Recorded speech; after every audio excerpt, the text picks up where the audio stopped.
Students, and welcome back to the second part of work and energy.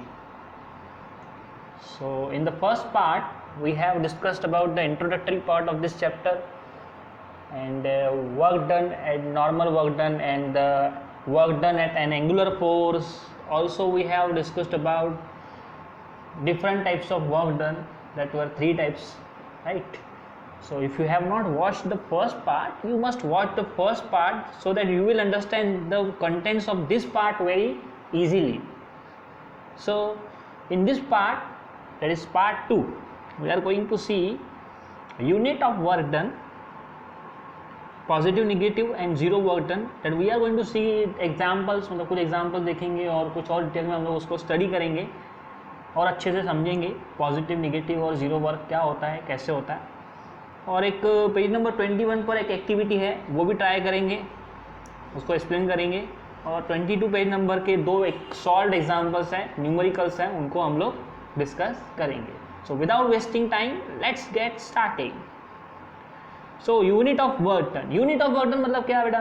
देखिए, हमको work को major कैसे करेंगे आप? जैसे आप कोई चीज़ ले आते हो तो उसका यूनिट होता है ना, कोई मतलब किसी भी चीज़ को मेजर करने के लिए, कोई भी क्वांटिटी को मेजर करने के लिए क्या होता है, उसका एक यूनिट होता है। उसको मेजर करने के लिए क्वांटिटी लाइक मास या वेट को आप मेजर करते हो किलोग्राम्स में, किसी भी चीज़ का वजन होता है उसको किलोग्राम्स ग्राम्स में मेजर करते हो, लेंथ को आप मेजर करते हो मीटर सेंटीमीटर में। तो वर्क डन के लिए भी तो कोई ना कोई यूनिट होना चाहिए, राइट? तो वर्क डन को कैलकुलेट करने के लिए, किसी भी क्वांटिटी का यूनिट पता करने के लिए क्या होना चाहिए? आपको उसका फॉर्मूला पता होना चाहिए। तो फॉर्मूला क्या है वर्क डन का? Force into displacement. अब हमको यूनिट्स 2 तरीके के होते हैं हमारे पास, SI system and CGS system. CGS system में हमको अगर उसका वर्क डन का यूनिट निकालना है तो उसके लिए फोर्स और डिस्प्लेसमेंट का एसआई सिस्टम में, अगर हमको पहले एसआई सिस्टम देख लेते हैं। एसआई सिस्टम में अगर हमको निकालना है वर्क डन का यूनिट, तो उसके लिए फोर्स का एसआई यूनिट पता होना चाहिए और डिस्प्लेसमेंट का एसआई यूनिट पता होना चाहिए। फोर्स का एसआई यूनिट होता है न्यूटन और डिस्प्लेसमेंट का होता है मीटर। तो एसआई सिस्टम में आपका वर्क डन का यूनिट हो जाएगा न्यूटन मीटर। उसको हम स्टैंडर्ड टर्म्स में जूल भी कहते हैं। क्या बोलते हैं उसको? जूल। तो एसआई सिस्टम में वर्क डन का यूनिट होता है जूल। अगर 1 जूल वर्क डन मैं कर रहा हूँ तो उसका मतलब क्या? उसकी डेफिनेशन बताई गई है, if a force of 1 newton displaces an object through 1 metre in the direction of the force, the amount of work done on the object is 1 joule. मतलब अगर आप किसी ऑब्जेक्ट के ऊपर 1 न्यूटन फोर्स लगाते हो और उसकी वजह से उसमें 1 मीटर का डिस्प्लेसमेंट होता है, वो भी किस डायरेक्शन में? डिस्प्लेसमेंट और फोर्स का डायरेक्शन एक ही अगर है तो आप बोलेंगे 1 जूल इतना वर्क आपने किया, ठीक है? So 1 joule is equals to 1 newton into 1 metre, that is 1 joule is equals to 1 newton metre. अभी सीजीएस सिस्टम में आ जाइए। फोर्स के लिए हम लोग डाइन इस्तेमाल करते हैं और डिस्प्लेसमेंट के लिए होता है सेंटीमीटर, तो ये हो जाएगा डाइन सेंटीमीटर। इसको स्टैंडर्ड यूनिट्स में कहा जाता है अर्ज, ठीक है? सीजीएस सिस्टम में स्टैंडर्ड यूनिट होता है अर्ज। सीजीएस का फुल फॉर्म आप जानते हो, centimetre gram and second. Okay, 1 erg मतलब कितना हो जाएगा? अभी if a force of 1 dyne, same जैसे ऊपर डिफाइन किया है, उसमें न्यूटन था, इसमें डाइन आएगा, उसमें मीटर था, इसमें सेंटीमीटर आएगा, बाकी कोई फर्क नहीं है। तो 1 अर्ज वर्क हो जाएगा। 1 erg is equals to 1 dyne into 1 centimetre. लेकिन सर अब कन्वर्जन फैक्टर बताइए, इसका कन्वर्जन फैक्टर क्या रहेगा? मीन्स अगर मैं जूल को अर्ज में कन्वर्ट करूँ या अर्ज को जूल में कन्वर्ट करूँ तो उसका कन्वर्जन फैक्टर क्या होता है?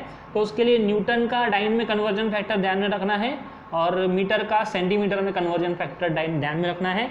1 न्यूटन इज इक्वल्स टू होता है 10 टू द पावर 5 डाइन और 1 मीटर इज इक्वल्स टू हो जाता है 10 टू द पावर 2 सेंटीमीटर। इसको पुटअप कर दीजिए यहाँ पर 1 जूल वाले फॉर्मूले में। 1 जूल वाला फॉर्मूला क्या है? 1 joule is equals to 1 newton into 1 metre.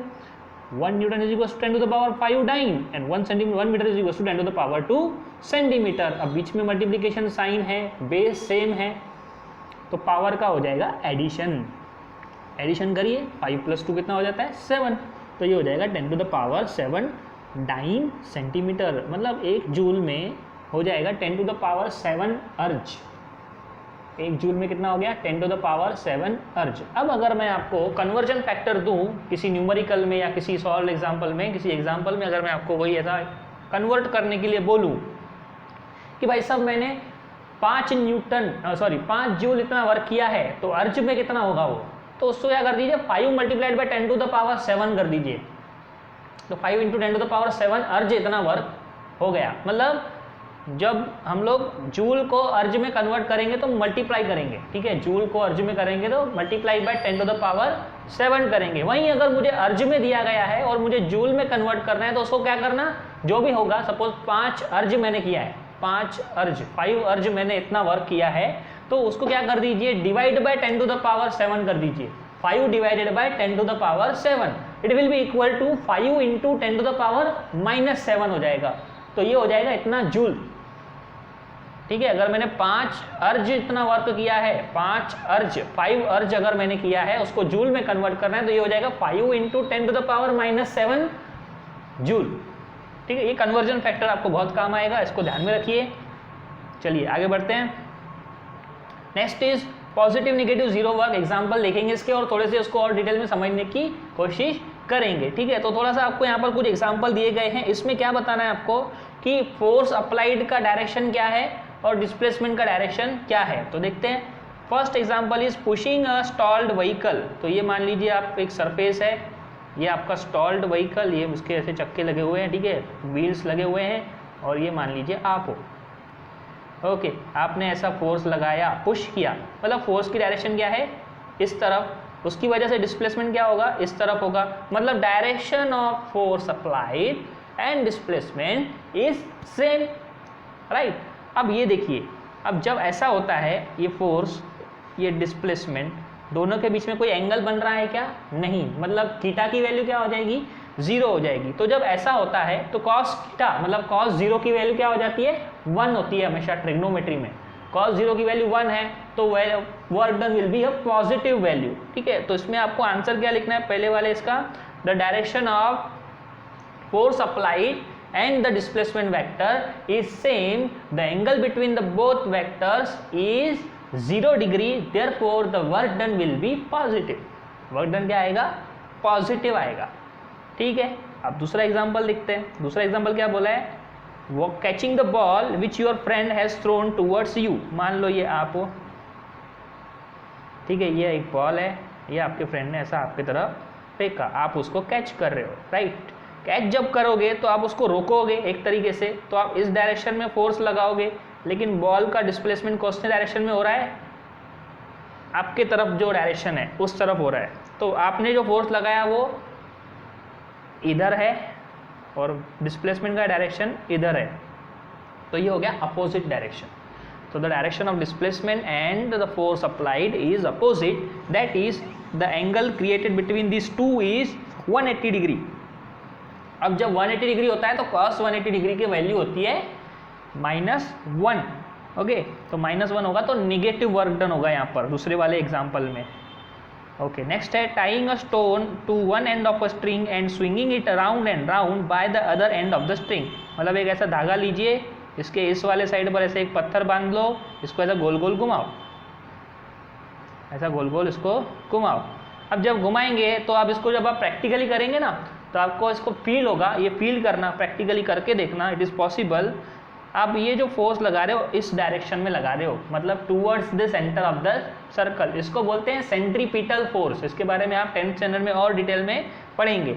और जो डिस्प्लेसमेंट हो रही है, it is along the tangent of the circle, it is along the tangent of the circle. तो आपका फोर्स वेक्टर और टेंजेंट, आपका जो डिस्प्लेसमेंट वेक्टर है, उनके बीच में ये 90 डिग्री का एंगल बन रहा है, ठीक है। क्या बन रहा है इनके बीच में, 90 डिग्री का एंगल बनता है, and cos 90 degree is equal to 0। तो work done will be 0 according to the formula. According to the formula in the third example work done will be 0। But if you see it practically, अगर आप practically देखेंगे ध्यान से, अब आप उसको चीज़ को घुमा रहे हो, मोशन हो रहा है ना, तो वहाँ अगर प्रैक्टिकली देखने जाओगे तो आप उसको घुमाने के लिए कुछ ना कुछ तो काम कर रहे हो ना, वर्क तो कर रहे हो, there must be some work done. But practically अगर आप थ्योरेटिकली फॉर्मूला से कैलकुलेट करने जाओगे तो आपको वर्क डन की वैल्यू 0 मिलेगी। तो इससे क्या समझ में आता है कि practical work done and theoretical work done are 2 different concepts. यहाँ पर प्रैक्टिकली जो वैल्यू आती है वर्क डन की वो अलग हो सकती है, और थ्योरेटिकली वैल्यू जो है वो अलग हो सकती है। तो पूरी तरीके से उस पर डिपेंडेंट नहीं होना है। So work done is dependent upon force and displacement, but practically और theoretically it might be different. Okay, next example लिखते हैं। अब यहाँ पर क्या बोला है, walking up then down the stair के, तो ऐसे सीढ़ी है भाई, ठीक है, ऐसी सीढ़ी है और ये आप हो। अब आप क्या कर रहे हो, जब ऊपर चढ़ रहे होते हो तो आप नीचे की तरफ फोर्स लगा रहे हो, सीढ़ी के ऊपर अपने पैर से क्या करते हो, आप नीचे की तरफ फोर्स लगा रहे होते हो और आपका डिस्प्लेसमेंट जो है वो ऊपर की तरफ हो रहा होता है, मतलब डिस्प्लेसमेंट ऊपर की तरफ, फोर्स नीचे की तरफ, अपोजिट डायरेक्शन है और जो एंगल है वो है 180 डिग्री, तो work done will be negative when we are going up. लेकिन जब नीचे आ रहे होते हैं तो फोर्स तो नीचे लगा रहे हैं और डिस्प्लेसमेंट भी नीचे की तरफ हो रही है, ठीक है, फोर्स भी नीचे की तरफ है, डिस्प्लेसमेंट भी नीचे की तरफ है, एंगल बिटवीन क्योंकि बिकॉज सेम डायरेक्शन है फोर्स और डिस्प्लेसमेंट का, तो एंगल जीरो हो जाएगा, एंगल जीरो हो जाएगा तो पॉजिटिव वर्क डन हो जाएगा। So it depends on the force and displacement vector direction. Next is stopping a moving car by applying brake, ठीक है, एक कार चल रही है उसको रोकना है तो उसके लिए ब्रेक लगाते हो, तो कार मान लो इस डायरेक्शन में चल रही है, तो जब ब्रेक लगाते हो तो आप फ्रिक्शन का इस्तेमाल करते हो, फ्रिक्शन लगता है इस डायरेक्शन में, तो इस होता है अपोजिट डायरेक्शन में होता है ये, ठीक है, अपोजिट डायरेक्शन आप लगा रहे हो, डिस्प्लेसमेंट हो रहा है इस तरफ और फोर्स आप लगा रहे हो रोकने के लिए इस तरफ, तो अपोजिट डायरेक्शन आएगा इसका answer. Angle between this two vectors is 180 degree, तो work done will be negative work done, right. तो ओवरऑल कंक्लूजन क्या रहेगा पॉजिटिव, निगेटिव और जीरो वर्क डन के बारे में, इन सब से हमको ये समझ में आता है और यही बात याद रखनी है हमको पेपर में और एग्जाम्पल सॉल्व करते समय कि अगर फोर्स वेक्टर और डिस्प्लेसमेंट वेक्टर के बीच में जो एंगल है वो 0 डिग्री है और या फिर दोनों सेम डायरेक्शन में है, एक ही डायरेक्शन में है, मतलब एंगल 0 डिग्री है, तो work done will B positive. अच्छा, और अगर 90 डिग्री एंगल बनाता है फोर्स वेक्टर और डिस्प्लेसमेंट वेक्टर, अगर परपेंडिकुलर डायरेक्शंस में है, तो उस समय पर जो वर्क डन रहेगा वो रहेगा 0 work done according to the theoretical formula, ठीक है, थ्योरेटिकल फार्मूला के हिसाब से, वो हमको थ्योरेटिकली यहाँ पर लिखना है, प्रैक्टिकली कोई चीज़ नहीं है, अभी फिलहाल थ्योरेटिकली समझना है अपने को। और एक तीसरी चीज़ बताई गई है, अगर अपोजिट डायरेक्शंस में है फोर्स वेक्टर और डिस्प्लेसमेंट वेक्टर, तो उनके बीच में होता है 180 डिग्री का एंगल, 180 डिग्री का एंगल मतलब work done will be negative, minus में उसकी वैल्यू आएगी, सिंपल, इतना इसको कंक्लूजन समझना है। I hope you have understood this. Okay, we will move forward to the next topic. अभी एक एक्टिविटी दी गई है पेज नंबर 21 पर, पहले एक्टिविटी समझ लेते हैं, फिर इसके बेसिस पर कुछ क्वेश्चन पूछे हैं उनके भी हम लोग आंसर करेंगे, ठीक है। ये ए फिगर है, इसमें क्या किया गया है, ये एक कप है, कप को नीचे से होल करके ऐसे धागा बांध दिया है और उसको ऐसे यहाँ पर एक लटका दिया है, यहाँ पर एक नट है, नट मतलब यहाँ पर एक वजन लटका दिया है, ठीक है। इसको ये पहले वाली फिगर में ऐसा है, एक ही तरफ धागा है, दूसरे वाली फिगर में क्या किया है इन्होंने, इसी को कंटिन्यू किया है आगे, यहाँ पर एक रूलर रख दिया, रूलर मतलब एक स्केल हो गई, स्केल रख दी है उसको रोकने के लिए, कप को रोकने के लिए। और तीसरी वाली फिगर में क्या किया है इन्होंने, इस तरफ भी धागा लगाया है, इस तरफ भी धागा लगाया है, दोनों की तरफ जो वजन है वो सेम है, ठीक है, दोनों की तरफ जो वजन है वो सेम है। अब होगा क्या, ठीक है, कुछ क्वेश्चन पूछे हैं यहाँ पे, उनका आंसर करते हैं। Why does the cup get pulled, तो ये वाली पहली फिगर में क्या होगा, ये कप इस तरफ ऐसा मूव होना शुरू करेगा, क्योंकि ये नट को नीचे की तरफ फोर्स लगा रहा है, तो उसका रिजल्टेंट यहाँ पर फोर्स लग रहा है इस तरफ कप के ऊपर, तो कप के ऊपर इस तरफ फोर्स लगेगा तो इस तरफ डिस्प्लेसमेंट भी होगा, क्योंकि सिंगल फोर्स है, ठीक है, एक ही फोर्स है। अब अच्छा, यहाँ पर आपको क्या लगता है कि एक ही फोर्स होगा, यहाँ पर नहीं, देखिए ये जो स्ट्रिंग द्वारा लगने वाला फोर्स है ये इस तरफ है, लेकिन यहाँ पर ये जो कप है और ये जो टेबल है इनके बीच में भी तो एक फोर्स है, फ्रिक्शनल फोर्स है ना, फ्रिक्शनल फोर्स होता है ना, तो फ्रिक्शनल फोर्स की डायरेक्शन क्या है, इस तरफ, अपोजिट डायरेक्शन में, लेकिन फिर भी कप इस डायरेक्शन में मूव होता है because the magnitude of this applied force is more than that of the frictional force. Applied force का जो मैग्नीट्यूड है वो फ्रिक्शनल फोर्स से ज़्यादा है, ठीक है ना। तो दो अपोजिट फोर्सेस है, लेकिन जो ज़्यादा वाला फोर्स है वो क्या कर देता है, कम वाले फोर्स को कैंसिल कर देता है, इसलिए वो जिस डायरेक्शन में फोर्स की अमाउंट ज़्यादा होगी वो उसी डायरेक्शन में मोशन दिखाएगा, डिस्प्लेसमेंट दिखाएगा, ठीक है। पहले एग्जाम्पल से ये समझ में आता है। दूसरे में क्या पूछा है, what is the relation between the displacement of the cup and the force applied through the ruler. अब यहाँ पर क्या किया, जब ये मूव हो रहा था ना ऐसा, इसके बीच में ऐसा रूलर रख दिया है। अब रूलर रख दिया मतलब ये क्या करेगा, इसको रोकने का काम करेगा, मतलब इस डायरेक्शन में फोर्स लगा के उसको वो रोकेगा। नॉर्मल फोर्स किधर लग रहा है, इधर, due to string applied force है, लेकिन ये जो रूलर ने फोर्स लगाया वो इस तरफ है, ठीक है। अब इसको रूलर वाले फोर्स को साइड में रखो 1 मिनट। ये जो नॉर्मल फोर्स लग रहा है स्ट्रिंग की वजह से वो इधर है, उसकी वजह से डिस्प्लेसमेंट भी इधर है, लेकिन रूलर ने इसको रोकने के लिए किधर फोर्स लगाया, इधर है, ठीक है, इस तरफ लेफ्ट साइड पे, राइट। अब ये लेफ्ट साइड पर फोर्स लगा रहा, तो ये हो गया अपोजिट डायरेक्शन। इसका आंसर क्या रहेगा, their direction will be opposite. मतलब इसमें जो क्वेश्चन पूछा है उसका आंसर दे रहा हूँ मैं। क्वेश्चन क्या बताया है, relation between displacement of cup and the force applied by the ruler, ठीक है। डिस्प्लेसमेंट ऑफ कप इधर है, फोर्स अप्लाइड बाय रूलर इधर है, तो ये अपोजिट डायरेक्शन है। सिंपल इसका आंसर है। हालांकि ये दोनों कैंसिल करेंगे एक दूसरे को, यहाँ पर 2 फोर्सेस थे जो कैंसिल करते हैं, एक तो ये इस तरफ स्ट्रिंग की वजह से लगने वाला फोर्स, एक तरफ रूलर की वजह से लगने वाला फोर्स, एक दूसरे को कैंसिल करते हैं, इसलिए कप में मोशन नहीं होता, इसलिए डिस्प्लेसमेंट नहीं होगा। इस वाले केस में डिस्प्लेसमेंट नहीं होगा, ठीक है। थर्ड एग्जांपल में भी डिस्प्लेसमेंट नहीं होगा, because the force applying in this direction and in this direction is same. दोनों तरफ लगने वाला फोर्स सेम है, तो नेट फोर्स जो रहेगा, ओवरऑल एवरेज जो फोर्स रहेगा वो एक दूसरे को कैंसिल कर देगा और net force will be 0।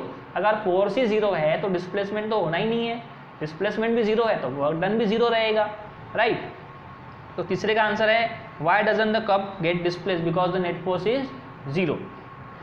Next question है what is the type of work done in figures A B and C. A B और सी में कौन से टाइप का वर्क डन है, तो ये भाई पॉजिटिव वर्क डन है, because direction of force and direction of displacement same, ठीक है। अब यहाँ पर 2 अपोजिट फोर्सेस थे, एक स्ट्रिंग द्वारा लगने वाला और दूसरा रूलर द्वारा लगने वाला, अपोजिट फोर्सेस थे, सेम मैग्नीट्यूड के थे लगभग, तो दोनों ने एक दूसरे को कैंसिल कर दिया, net force 0, work done 0।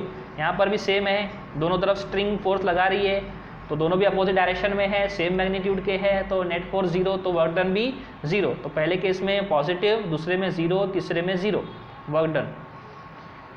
In the 3 actions above what is the relation between the applied force and the displacement. Applied force और डिस्प्लेसमेंट के बीच में क्या रिलेशन है, तो सीधी बात है, डिस्प्लेसमेंट किस पर डिपेंड करेगा कि अभी देखिए जरूरी नहीं है कि किसी भी ऑब्जेक्ट में अगर मोशन हो रहा है या नहीं हो रहा है तो उसके ऊपर सिर्फ एक ही फोर्स अप्लाई हो रहा होगा, हो सकता है कि और भी फोर्सेस उस पर अप्लाई हो रहे हो जो एक दूसरे को कैंसिल कर रही हो। जैसे यहाँ पर देखा हमने, इस वाले केस में और इस वाले केस में अपोजिट फोर्सेस एक दूसरे को कैंसिल कर रहे थे, तो मोशन होने के लिए, मतलब डिस्प्लेसमेंट होने के लिए क्या जरूरी है, फोर्सेस जो लग रहे हैं उसके ऊपर वो अनबैलेंस्ड होना चाहिए, कभी भी बैलेंस फोर्स नहीं होना चाहिए। जैसे कि यहाँ पर हो रहा था, इधर फोर्स लग रहा था, फ्रिक्शन फोर्स इधर लग रहा था, हालांकि 2 अपोजिट फोर्सेस थे, लेकिन एक तरफ लगने वाला फोर्स ज़्यादा था, दूसरी तरफ लगने वाला फोर्स कम था, मतलब फोर्सेस जो थे वो अनबैलेंस्ड थे।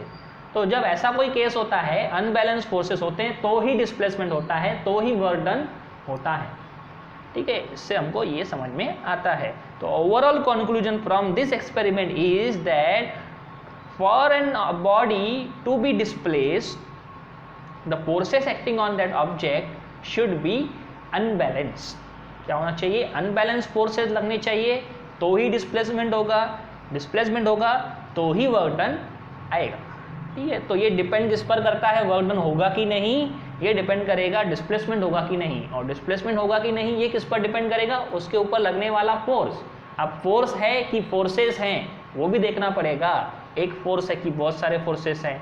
अच्छा, अगर एक फोर्स है तो कोई दिक्कत नहीं है, लेकिन अगर बहुत सारे फोर्सेस है तो क्या वो अनबैलेंस्ड फोर्सेस है, अगर वो अनबैलेंस फोर्सेस होंगे तो ही डिस्प्लेसमेंट होगा, और अगर डिस्प्लेसमेंट होगा तो ही वर्क डन होगा। तो ये वर्क डन को जो पॉजिटिव, निगेटिव और 0 वैल्यू हम कहते हैं, ये सिर्फ और सिर्फ एंगल पर डिपेंड नहीं करता, सिर्फ और सिर्फ एंगल पर डिपेंड नहीं करता, और भी बातों पर ये डिपेंड करता है जो अभी हमने डिस्कस की। ओके, नेक्स्ट देखते हैं क्या है हमारा नेक्स्ट टॉपिक। इसमें सॉल्व एग्जाम्पल बताए हैं, पेज नंबर 22 पर 2 एग्जाम्पल्स है regarding work done. Work done के हमारे पास 2 फॉर्मूले हैं, एक बार रिकॉल कर लीजिए वर्क डन के 2 फॉर्मूले। पहला फॉर्मूला है work done is equals to force into displacement, और दूसरा फॉर्मूला है work done is equals to force into displacement into cos theta, ठीक है। नॉर्मल वर्क डन का वैल्यू अलग है और एंगुलर वर्क डन का अलग है। अब यहाँ पर कौन सा लगेगा वो अपन देखेंगे इसमें। तो पहला एग्जाम्पल है calculate the work done to an object to take an object of mass 20 kg at a height of 10 metre. तो ये मान लो सरफेस है, ये वो ऑब्जेक्ट है, ऑब्जेक्ट का मास है 20 kg, इसको ऊपर ले जाना है, 10 मीटर की हाइट पर, तो उस पर वर्क कितना लगेगा ये हमको कैलकुलेट करना है। इसमें एक और चीज़ दी गई है, g small g is equal to 9.8 metre per second square. Small g मतलब होता है एक्सेलरेशन ड्यू टू ग्रेविटी। ये कहाँ से आया ग्रेविटी, क्योंकि यहाँ पर ये जब ऑब्जेक्ट धरती पर पड़ा था ना, तो इस पर एक फोर्स लग रहा था जो नीचे के तरफ था, धरती माता का फोर्स जिसको हम कहते हैं ग्रेविटेशनल फोर्स। तो ये नीचे की तरफ जो फोर्स लग रहा था, तो फोर्स की वजह से उसमें एक्सेलरेशन था। ठीक है, क्या था उसमें एक्सेलरेशन, उसको बोलते हैं एक्सेलरेशन ड्यू टू ग्रेविटी। उसका सिंबल है स्मॉल जी, उसकी वैल्यू फिक्स वैल्यू होती है सरफेस पर 9.8 मीटर पर सेकेंड स्क्वायर, ये दिया हुआ है। तो जब फोर्स नीचे की तरफ लग रहा है तो एक्सेलरेशन की वैल्यू क्या है 9.8 मीटर पर सेकेंड स्क्वायर। अब हमको इसको ऊपर ले जाना है तो उतना ही फोर्स उसको अपोजिट डायरेक्शन में लगाना है, तो ही वो ऊपर जाएगा। ठीक है, गिवन डाटा देख लेते हैं क्या क्या है। मास दिया गया है 20 kg, डिस्प्लेसमेंट मतलब 10 मीटर से मूव करना है ना, तो डिस्प्लेसमेंट है 10 metre, acceleration due to gravity है 9.8 मीटर पर सेकेंड स्क्वायर। तो अभी हमको यहाँ पर कैलकुलेट करना है work done. Work done calculate करने के लिए फॉर्मूला है फोर्स इनटू डिस्प्लेसमेंट, लेकिन कहीं पर भी फोर्स दिया हुआ नहीं है, तो मतलब पहले फोर्स निकालना पड़ेगा। फोर्स के लिए फॉर्मूला पता होना चाहिए, न्यूटन सेकंड लॉ में बताया था force is equal to mass into acceleration, mass into acceleration. तो ये वाला फॉर्मूला यूज करिए, force is equal to mass into acceleration. m तो है 20, g की वैल्यू यहाँ पर ली गई है -9.8। अभी सर -9.8 क्यों लिया, वैल्यू तो 9.8 है, क्योंकि हम जो वर्क डन कर रहे हैं वो ग्रेविटेशनल फोर्स के अगेंस्ट कर रहे हैं। ठीक है, जो नॉर्मल उसके ऊपर एक्चुअली फोर्स एक्ट हो रहा है जब ऑब्जेक्ट धरती पर है, तो उसको यहाँ पर नीचे की तरफ फोर्स एक्ट हो रहा है, तो हमको वर्क डन करना है अगेंस्ट द ग्रेविटेशनल फोर्स।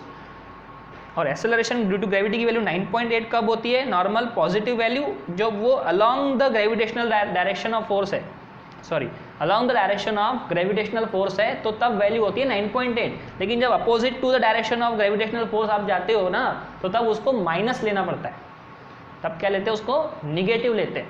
इसलिए यहाँ पर ये -9.8 इस्तेमाल किया है। हालांकि ये जो रीज़न दिया गया है, ये इसमें किताब में जो दिया गया है वो थोड़ा सा रॉन्ग है। Right answer should be that though we are doing the work done against the gravity, the value of acceleration due to gravity is negative, क्योंकि हम लोग ग्रेविटी के अगेंस्ट वर्क डन कर रहे हैं। तो इसको सॉल्व कर लीजिए, 20 into -9.8 it will be -196 newton. Formula लगाइए वर्क डन का, वैल्यूज पुटअप करिए, मैथमेटिकली सॉल्व करिए उसको, the final answer will be -1960 joule. Okay, let's move to the next topic, next numerical. Praveen has applied a force of 100 Newton on an object at an angle of 60 degree to the horizontal। ठीक है, मान लो ये surface है और ये प्रवीण है और ये एक ऑब्जेक्ट है। प्रवीण ने इसको ऐसा फोर्स लगाया, ठीक है, this is the direction of force, this is horizontal, this is the direction of displacement. ठीक है, अब इनके बीच में जो एंगल बन रहा है वो है 60 डिग्री का एंगल यहाँ पर बन रहा है।